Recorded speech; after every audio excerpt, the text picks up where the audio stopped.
With Russia sidelined from the Winter Olympics that are just around the corner, Russian moviegoers are set to revisit one of their country's greatest Olympic triumphs, the Soviet Union's controversial gold medal victory over the seemingly unbeatable U.S. men's basketball team in 1972.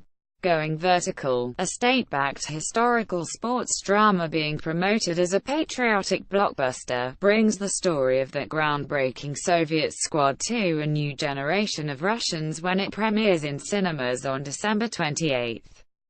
Watch the official trailer for Going Vertical in Russian. The film's release coincides with a deep freeze in relations between Moscow and Washington, echoing the Cold War tensions of the early 70s, and it comes amid calls by Russian officials in recent years for patriotic-minded fare on Russian screens. The Russian Culture Ministry last year issued a directive prioritizing funding for films featuring topics such as Russian military history, the battle against terrorism and extremism, traditional values, and notable first achievements that changed the world. The Soviet team's 1972 victory in Munich undoubtedly fits that bill. It marked the first Olympic basketball loss for the United States, the birthplace of the game, since the sport became an official discipline in 1936. It was also one of the most contentious and politically charged events in Olympic history, with the Soviets winning in miracle fashion on a final possession that was replayed 2 times amid chaos and confusion at the scorer's table. It was really much more important than just a basketball game. It was taking America's hegemony in basketball and trying to deflate that. And it was everything to the Soviets to beat us. The U.S. side protested the outcome of the game unsuccessfully, and the American players refused to accept their silver medals, which remain unclaimed to this day in a vault at the Olympic Museum in Lausanne, Switzerland. Beyond the Cold War context, the game became a milestone in the global development of basketball. Other countries narrowed the competitive gap with the Americans in the ensuing decades and eventually began beating even U.S. teams that were packed with NBA stars.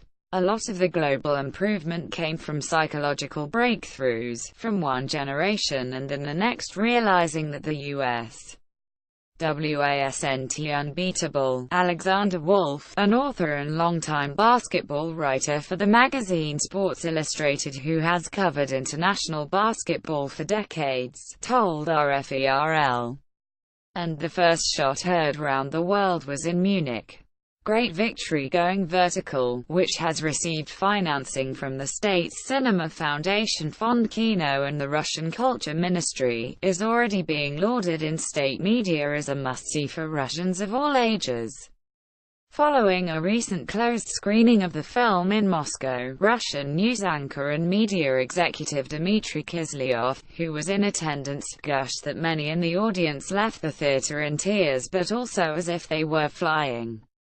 Kiselyov, known for his colorful anti-American diatribes on his weekly news analysis program, predicted it will become the essential film of the entire New Year holidays. The timing of the film's release has already drawn it into the discussion surrounding the decision last week by the International Olympic Committee (IOC) to bar the Russian team from the Winter Olympics in Pyeongchang, South Korea, in February. Kiselyov's segment on the film aired 2 days before the IOC's December 5 announcement of the punitive measures, which will nonetheless allow Russian athletes who meet rigorous anti-doping conditions to compete under a neutral flag. Of course, the doping scandal surrounding our national team is a difficult, unfair, and painful situation. But when has it ever been easy for our athletes? Kiselyov said in his introduction to the report, which included a sarcastic swipe at the World Anti-Doping Agency (WADA). A 2016 report commissioned by WADA concluded that Russia was guilty for years of state-sponsored doping across many Olympic sports and of a cover-up, and said Russian security agents helped thwart urine testing at the Sochi Winter Olympics in 2014.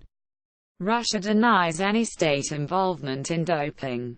The new film is a joint project by the production company of prominent director Nikita Mikhalkov, a staunch ally of Russian President Vladimir Putin, together with state-run Russia 24 television. The two organizations previously teamed up to produce the 2013 film Legend No. 17, a biopic of Soviet ice hockey legend Valery Kharlamov that Putin praised as a film for those who are proud of our country's achievements. Going Vertical is based on the autobiography of the same name by Soviet basketball legend Sergei Belov, the standoffish, sweet-shooting leader of the 1972 team who died in 2013. After the success of Legend No. 17, it became clear to us that audiences are interested in national stories with a great victory, Leonid Vereshchagin, general director of Mikhalkov's Tripe production company, told the state-run TASS news agency late last month. Infighting, KGB, and temptation. The Americans, naturally, are the antagonists in Going Vertical, a juggernaut to be felt by the underdog Soviet squad under the guidance of coach Vladimir Kondrashin, who died in 1999 and is played by the famous Russian actor Vladimir Mashkov. But they loom largely in the background for much of the film, up until the Olympic final, according to a draft of the screenplay obtained by RFERL. Much of the story focuses on the personalities and conflicts within the Soviet squad and sporting bureaucracy. Soviet basketball was not immune to power struggles between influential figures, including accusations of dirty tricks targeting rivals within the system. And there was, of course, the omnipresent KGB, which had the power to keep players and coaches from traveling abroad and kept a close eye on them when they did. Subplots in Going Vertical, according to the draft screenplay, include efforts by Kondrashin to scrape together money for medical treatment for his son, who in real life suffers from cerebral palsy. Other storylines include the illness of the team's star center, Alexander Belov, no relation to Sergei, who would die of a rare form of cancer at age 26, just 6 years after the Munich Games, and the temptation to defect to the West faced by the team's lone Lithuanian, Modestas Paulauskas. Ivan Yechko, the Soviet player who threw the full-court pass to Alexander Belov for the basket that gave his team the 5,150 victory over the Americans, told RFERL that the events depicted in the film are broadly accurate but that certain dramatic elements were introduced and simplified to spice things up for a mass audience. Paulauskas, an icon in basketball mud Lithuania, could not be reached for comment. But Yechko said that, in reality, his Baltic teammate had not considered fleeing while in Munich. James Tratters, the Lithuanian actor who plays Paulauskas in the movie, told RFERL that he had spoken with a player while preparing for his role and that Paulauskas told him there was no truth to that particular storyline. Lithuanians, whose country is now an EU and NATO member, largely resented Soviet occupation and remain wary of Moscow following Russia's 2014 seizure of Ukraine's Crimean Peninsula and backing of armed separatists in eastern Ukraine. Tratters said Paulauskas told him he had read the screenplay and said he was okay with it. It was everything to the Soviets. The centerpiece of the film, of course, is the Olympic final, pet game that continues to stir debate more than 45 years after it was played on September 9, 1972. Led by 20 points from Sergei Belov, played in the film by Russian actor Kirill Zaytsev, the Soviets remained in front until the final seconds, when future NBA player and coach Doug Collins sank 2 foul shots to put the Americans up 5,049. The Soviets inbounded the ball with 3 seconds left but failed to score before the buzzer, prompting wild celebrations by the Americans. But the Soviet team was given a do-over after it was ruled that Kondrashin had called a timeout before Collins' second free throw. Again they failed to score, and again the Americans rejoiced on the court. At the head of international basketball's governing body, Britain's R. William Jones, came down from the stands and ordered that 3 seconds be put back on the clock, arguing that the clock had not been properly reset. On the third attempt, Yechko heaved a full-court pass that was hauled down near the basket by Alexander Belov, who laid the ball in at the buzzer for a 5,150 victory. The stunned Americans had seen their 630 Olympic winning streak snapped, and after their protest was rejected, the team refused to accept its silver medals.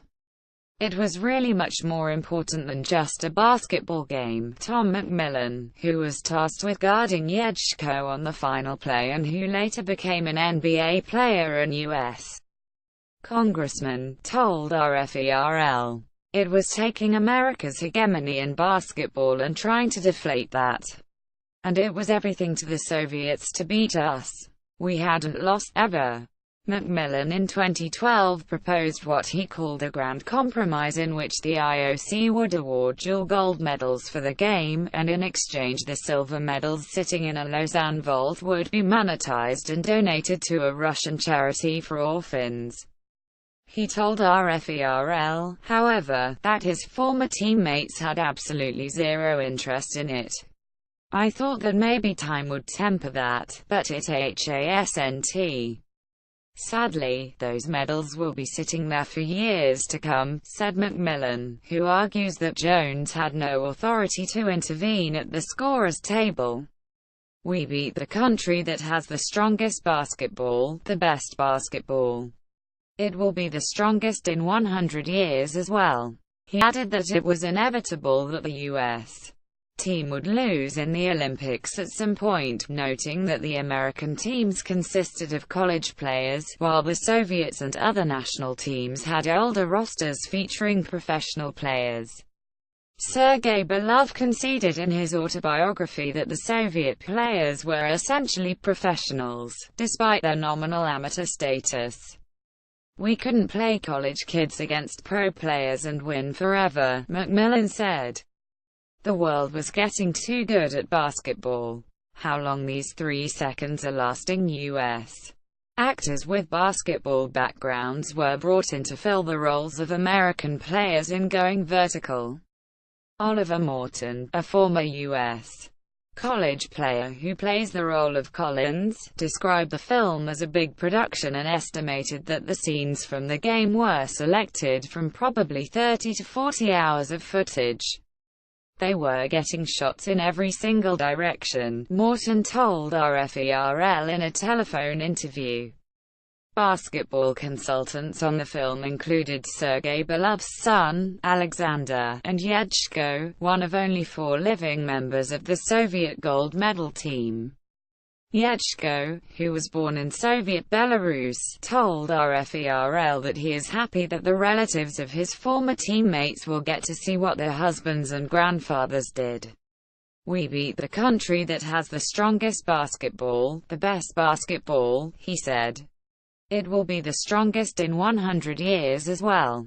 3 seconds, as any basketball player knows, is a lot of time on the court. When filming began for the movie, Yechko said, I thought to myself, how long these 3 seconds are lasting.